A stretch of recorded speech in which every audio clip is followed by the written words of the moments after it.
everybody, I'm Jack, and this is Raw Tropical Living. Thanks for joining me today.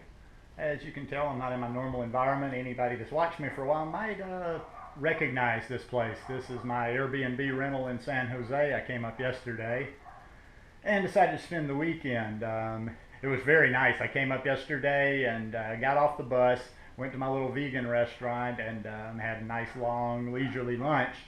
And then I walked back here to, get my stuff into the rental, and I was not in this place more than 10 minutes when the rain started coming down. And this was about 1:30 in the afternoon, and that rain didn't stop till 5:30, so I had perfect timing, and it was great for me. The window was open. It was a little nice. It was just a little chilly in the room as the afternoon went on, and I just kind of listened to the rain, watched the green, and watched Netflix.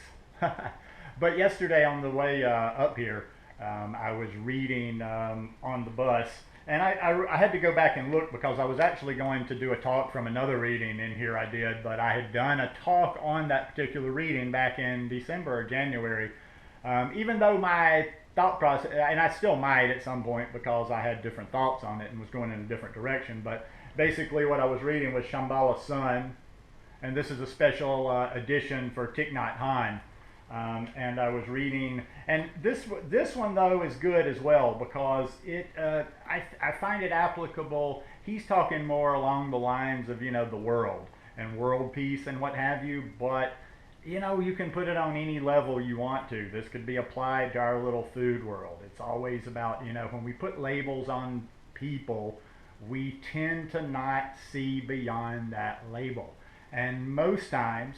Sometimes a person is their label. I guess there are circumstances where a person just totally is that label, but the mass majority of people are way more comprised of way more than whatever that one label is that you might choose to hang on them. It's probably just a lot of times the things we label people by are just one small aspect of their life. So to put them into a category, to put them as a whole person into a category because of that one label is just it's limiting, and it gives us a skewed view on the world. But anyhow, let me read this one to you. The human behind the label. Peeling away all the labels so the human being can be revealed is truly a practice for peace. We are separated by labels, by words like American, Israeli, Palestinian, Christian, Jew, Muslim, Buddhist, Hindu. When we hear one of these words, it evokes an image, and we immediately feel alienated from the other group or person. We've set up many habitual ways of thinking that separate us from each other, and we make each other suffer. So it's important to discover the human being in the other person, and to help the other person discover the human being in us. As human beings, we're exactly the same, but the many layers of labels prevent other people from seeing you as a human being. Thinking of yourself as or calling yourself a Buddhist can be a disadvantage because if you wear the title Buddhist, that might be an obstacle which prevents others from discovering the human being in you. The same is true whether you're Christian, Jewish, Muslim, Hindu. This can be an important part of your identity, but is not the whole of who you are. People are caught up in these notions and images, and they cannot recognize each other as human beings. The practice of peeling away all the labels so that the human being can be revealed is truly a practice for peace. Once understanding and compassion are born in the heart, the poisons of anger, violence, hatred, and despair will be transformed. The path is quite clear. The only solution is to get the poisons out and to get the insight and the compassion in. The earth is so beautiful and there is room enough for all of us, yet we kill each other. But when we see each other as human beings with their own suffering, we won't have the courage to shoot each other. We'll work together for the chance to live peacefully together.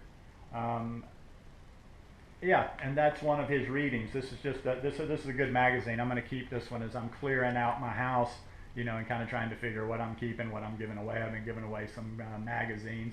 Gave away a bunch of Consciousness of Light. I think that's what it was. That's a good one. And this is one I'm going to keep, though, because as I've said many times on this channel, I feel that connection to Thich Nhat Hanh. I've been reading his work for 25 years. I think he's a beautiful man. He was an activist. He had to leave his country during the Vietnam War, and he fought for peace his whole life. But anyhow, just a little something like on the weekend talk. And let's just try. Maybe over the weekend, just try to look at people, no matter, to try to see the whole person and try to look beyond those labels. Anyhow, just my 2 cents worth. Hope you guys are having a great weekend. Love you. Peace.